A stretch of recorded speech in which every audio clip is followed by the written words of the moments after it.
Yang percaya katakan amin, saudara. Haleluya. Sekarang ayat yang ke-13. Puji Tuhan. Ayat yang ke-13. Kata firman Tuhan, yang pertama kuasa itu bekerja ketika kita tekun dan sabar, maka itu berarti Roh Kudus sedang bekerja dalam kehidupan kita. 13. Ia telah melepaskan kita dari kuasa kegelapan dan memindahkan kita ke dalam kerajaan anaknya yang kekasih, kata firman Tuhan. Yang kedua, ia telah melepaskan kita dari kuasa kegelapan dan memindahkan kita ke dalam kerajaan anaknya yang kekasih. Katakan amin, saudara. Satu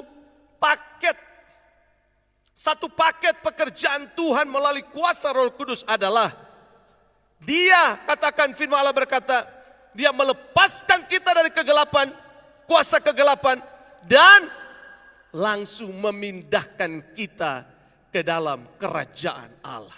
Haleluya.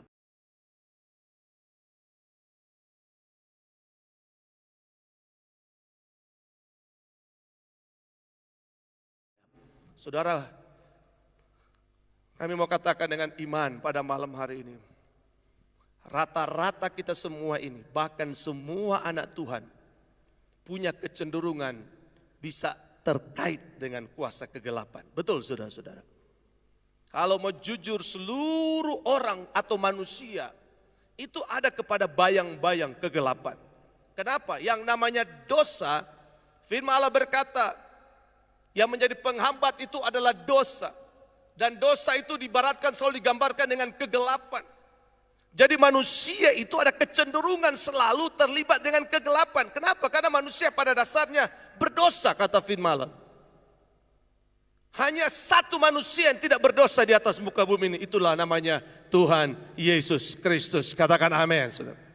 Tapi manusia, yang namanya manusia, keturunan Adam dan Hawa, kita ini ada bibit-bibit dosa di dalamnya. Sekalipun kita lahir, katakanlah dari Pantekosta, dari mungkin masih di Purus Bataria, haleluya saudara. Ya. Siapa di sini barangkali masih di Purus Bataria, haleluya. Oh luar biasa ya. Dahsyat itu. Itu bilang baru Pantekosta asli, masih dari bibit dari benih di Purus Bataria, haleluya. Saudara. Tapi biarpun kita katakan dari kecil sudah disebut Pantekosta atau anak Tuhan, tapi yang namanya manusia dia tetap punya bibit kegelapan. Punya bibit kegelapan. Sebab itu penting sekali kesadaran kita untuk mengerti. Pada saat kita mengerti bahwa ada kuasa dosa yang bisa menguasai kita, maka kita perlu kuasa Roh Kudus di dalamnya. Disinilah peran Roh Kudus kepada kita orang percaya. Bahkan semua manusia, di mana Roh Kudus akan bekerja kepada kita untuk apa? Memindahkan kita dari kuasa kegelapan itu. Saya tidak punya waktu untuk membuat rundown perjalanan manusia sehingga dia menemukan kasih Allah, menemukan pertolongan Tuhan dan hubungan yang erat dengan Yesus. Tapi yang pasti pada malam hari ini, semua kita ini ada bibit kegelapan, saudara. Ada bibit kegelapan. Tapi walaupun kita semua ada bibit kegelapan, justru disinilah kita butuh Roh Kudus itu. Haleluya. Disinilah justru kita butuh Roh Kudus. Kenapa? Roh Kudus akan, kata firman Allah, melepaskan kita dari kuasa kegelapan. Jadi saudara-saudara, senang sekali kalau seluruh umat Tuhan selalu mau datang bersekutu dengan Allah Roh Kudus. Itu tanda sama dengan kita mau melepaskan diri dari bibit kegelapan itu, saudaraku. Katakan amin. Kehadiran kita untuk selalu rindu bersekutu dengan Roh Kudus, itu tanda bahwa kita mau lepas dari bibit kegelapan dan kita mau dipindahkan, kata firman Allah, kepada kerajaan anaknya, kerajaan Yesus Kristus, kerajaan Allah Roh Kudus. Dan inilah kehadiran saya dan saudara pada malam hari ini. Inilah kehadiran kita semua. Di setiap ibadah, Tentu bukan hanya ketika kita ada dalam doa 10 malam, tapi sepanjang hidup kita. Kenapa kita butuh Roh Kudus? Karena setiap hari kita bisa bergaul dengan kegelapan. Dan kita harus keluar dari hits itu, saudara-saudara.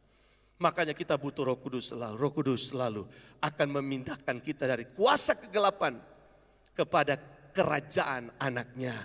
Yang percaya katakan amin. Barangkali hari ini ada yang berdosa, saudara. Saudara pikir kita ini tidak rentan dengan dosa. Kita butuh selalu persekutuan dengan Roh Kudus. Kenapa? Barangkali dalam satu hari ini kita berbuat hal yang tidak benar di hadapan Tuhan. Jangankan tindakan, perkataan saja itu penting. Ingat baik-baik, kita ini semua bisa kena kegelapan. Ada sisi kegelapan yang seringkali saudara-saudara bisa menghantui kita. Makanya kita setiap hari, lagu itu berkata, peganglah tanganku Roh Kudus setiap hari. Haleluya. Setiap hari. Kenapa? Karena setiap hari kita bisa ada ya seperti cahaya. Tiba-tiba ada matahari keras, tiba-tiba ada gelap. Tiba-tiba matahari, tiba-tiba gelap. Apalagi sekarang cuacanya tidak menentu. Tiba-tiba sementara terang, gak gelap. Kita ditakutkan kemarin, ya, ada peristiwa yang viral juga di video.